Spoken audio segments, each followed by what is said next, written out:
अस्सलाम वालेकुम everyone, welcome back to my another video. आज हमारे किचन में बहुत ही सिंपल और बहुत ही मज़ेदार और बहुत ही जल्दी से बन जाने वाली भिंडी बन रही है।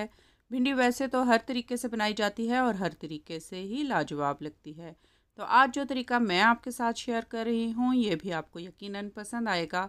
आप इस भिंडी को गार्लिक भिंडी भी कह सकते हैं। तो चलिए बिना टाइम ज़ाया किए रेसिपी को हम बनाना शुरू करते हैं।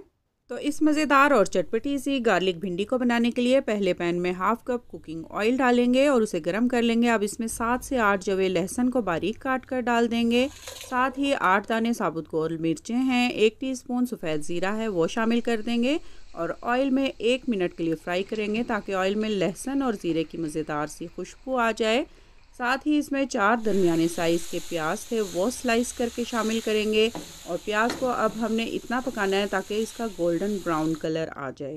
प्याज जब गोल्डन हो जाएंगे तो 2 दरमियाने साइज़ के टमाटर बारीक काट कर और 4 अदद सब्ज़ मिर्चें भी बारीक काट कर शामिल कर देंगे और 2 मिनट के लिए टमाटर का पानी खुश्क होने तक पकाएंगे। अब इसमें 1 टीस्पून कुटी लाल मिर्च, हाफ़ टीस्पून पिसी लाल मिर्च और 1 टेबल स्पून नमक शामिल करेंगे। अब इन मसालों को भी हम 1 मिनट के लिए अच्छी तरह से भून लेंगे। जब मसाले का पानी अच्छी तरह से खुश्क हो जाएगा तो हम अच्छी तरह से भिंडी को धोकर और बारीक काट कर उसमें शामिल कर देंगे। तो मैं यहाँ पे 1 किलो भिंडी बना रही हूँ। अगर आपके पास भिंडी कम है तो आप अपने टेस्ट के मुताबिक नमक मिर्च की क्वांटिटी रख सकते हैं। भिंडी को आप मसाले में 2 मिनट के लिए अच्छी तरह से मिक्स करेंगे ताकि भिंडी के एक एक दाने में मसाले का मज़ेदार सा टेस्ट आ जाए। अब भिंडी में लेस को ख़त्म करने के लिए 1 लीमू बीज निकाल कर निचोड़ देंगे। इससे भिंडी में एक मज़ेदार सा करारा टेस्ट भी आ जाएगा। भिंडी को अच्छी तरह से हम मिक्स करेंगे। जब लेस ख़त्म हो जाए तो लिड के साथ कवर करके 10 मिनट के लिए लो फ्लेम पर पकाएंगे। दरमियान में 1 से 2 मरतबा ऊपर नीचे कर लें ताकि भिंडी नीचे ना लगे, क्योंकि भिंडी में हमने कोई पानी नहीं शामिल किया, ये अपनी स्टीम में ही कुक होती है। तो लीजिए, ज़बरदस्त सी चटपटी और करारी गार्लिक भिंडी बनकर तैयार है। आप इसे तंदूर की गर्मा गर्म रोटी के साथ या पराठे के साथ सर्व करें, बेहद मज़ेदार लगती है।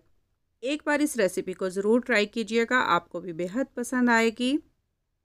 वीडियो अगर पसंद आ जाए तो इसे लाइक एंड शेयर ज़रूर कीजिएगा। चैनल पर अगर न्यू हैं तो प्लीज़ इसे सब्सक्राइब कर लीजिएगा। कमेंट बॉक्स में कमेंट करके ज़रूर बताइएगा कि रेसिपी आपको कैसी लगी है। मुझे आपके फ़ीडबैक का इंतज़ार रहेगा। और हाँ, नीचे दिए गए बेल बटन को प्रेस करना नहीं भूलिएगा, क्योंकि इसे प्रेस करने से ही आपको मेरी आने वाली तमाम वीडियोस की नोटिफिकेशन फ़ौरन मिलेंगी। अपना और अपने प्यारों का बहुत ख्याल रखिएगा। मिलते हैं नेक्स्ट वीडियो में। Until then take care, bye and अल्लाह हाफिज़।